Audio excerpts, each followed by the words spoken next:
ଜଣେ ସାହସୀ ଯୁବକ ସେହି ଘରକୁ ଯିବାକୁ ସ୍ଥିର କଲା। ତାପରେ କଣ ହେଲା ଜାଣିବାକୁ ଚାହୁଁଛନ୍ତି?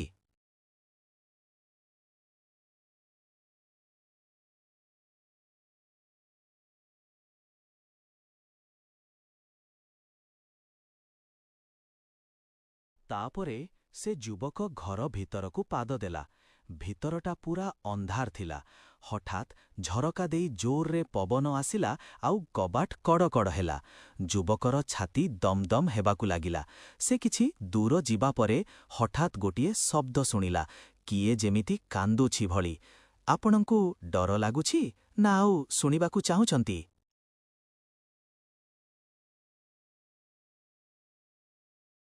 ଠିକ୍ ଅଛି, ତାହେଲେ ଶୁଣନ୍ତୁ ଆଗକୁ।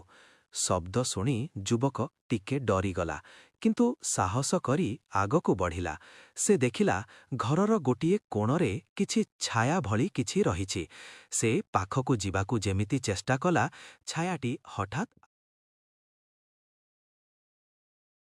ଆକାଶରେ ମିଳେଇଗଲା। ଯୁବକ ଆଶ୍ଚର୍ଯ୍ୟ ହୋଇଗଲା। ସେ ସେଠାରୁ ତୁରନ୍ତ ଫେରି ଆସିଲା। ଗାଁରେ ସମସ୍ତଙ୍କୁ ସବୁ କଥା କହିଲା, କିନ୍ତୁ କେହି ତାକୁ ବିଶ୍ୱାସ କଲେ ନାହିଁ। ତେବେ ସେଦିନଠାରୁ ସେ ଆଉ ଏବେ ଭୂତ କଥା ଚିନ୍ତା କଲାନି। ଗପଟି କେମିତି ଲାଗିଲା?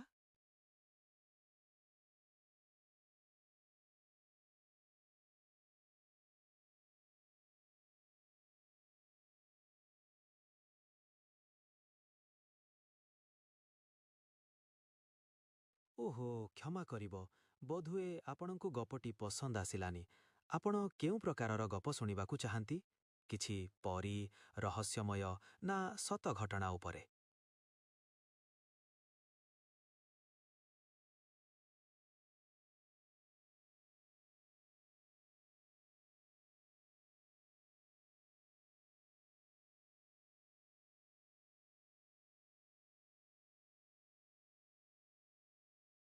ଠିକ୍ ଅଛି, ମୁଁ ଆପଣଙ୍କୁ ଗୋଟିଏ ବଡ଼ ଆଉ ମଜାଦାର ଗପ ଶୁଣାଉଛି।